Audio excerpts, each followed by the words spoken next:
काय काय लोकांना ना आपण जिथे राहतो तिथे लाज वाटते, थोडंसं हळूहळू मोठं व्हायला लागलं की मला असं वाटलं की मी जिथे राहतो ज्या भागात तो भाग नाव ठेवण्यासारखा नाही आहे. एक तर आरे कॉलनीच्या मध्ये मी राहतो, माझ्या बाजूला विहार लेक आहे, मिठी नदीचा उगम आमच्याकडनं झालेला आहे, पवई तलाव माझ्या शेजारी आहे, निसर्गाने भरलेलं अख्खं वातावरण माझ्याकडे, लोक राहतात त्या जमीन.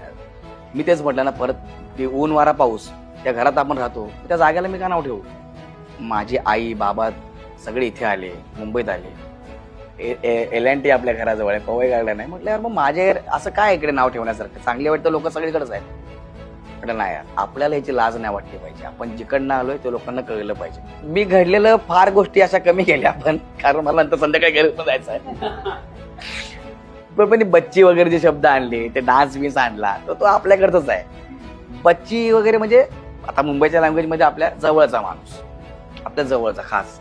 बंटाई म्हणजे खास, आईबा म्हणजे खास, असे 4-5 शब्द आहेत, ते जवळच्या लोकांचे शब्द आहेत.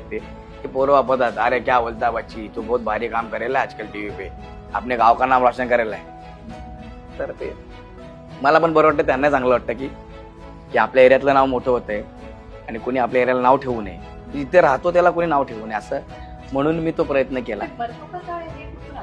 ते आपल्याकडे बोलतात ना, अरे बाबा घाबरल्यानंतर काय काय लोक, बापरे मरतो काय मी, तर ते तिथं मी तिकडे गेलं, त्याला थोडंसं ह्या झोन मध्ये आणलं हलकं हलकं.